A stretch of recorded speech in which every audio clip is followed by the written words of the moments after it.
Welcome. Let's make a delicious old-fashioned broccoli casserole. Let's start with shredding some cheese. We need 1 cup of cheddar cheese.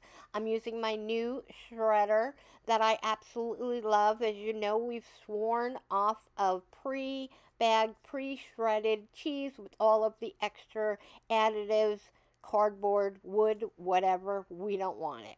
1 can of cream of chicken, 1 cup of mayonnaise, 2 eggs,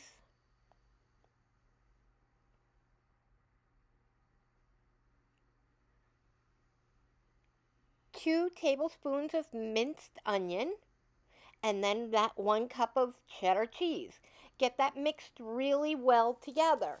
Now we need 6 cups of broccoli.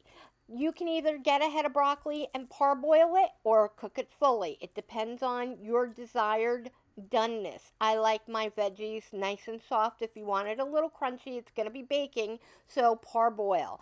I used the microwave bagged, pre-washed, and I used 3 of these bags. So I went ahead, like I said, I cooked mine fully. I like my veggies nice and soft. Give it a good mix. You want to completely coat that broccoli with your mixture. Get it coated well. And then once we have it coated well, we are also preheating our oven to 400 degrees. Then we're going to get out a baking dish. I think mine was a little smaller than that's smaller than a 9 by 12. Just kind of eye it. Spray it with canola spray. Get your broccoli into your casserole dish. Then we're going to take a sleeve of Ritz crackers.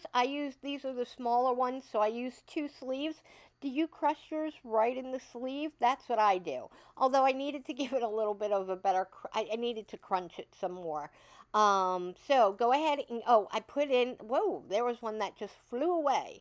I am incorporating this. I used about 2 to 3 tablespoons of melted butter on those Ritz crackers, and also get those coated well with the butter. Put it on top.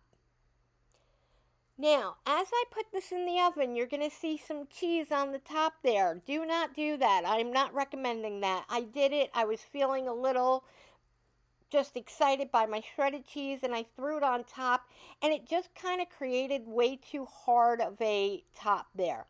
While it was delicious, I'm not recommending it, okay? So go ahead, serve up that. Oh, we cooked that for 40 minutes again at 400 degrees. Here I am plating it up. Like I said, that extra cheese on top, while it was delicious, it was like a barrier to getting to my broccoli casserole. But let me tell you, this casserole is absolutely delicious. My kids were in heaven, and if you can make your kids love vegetables, we're doing it right. So what if there's some cheese and everything else in there? It's delicious. Enjoy. I hope your family loves it.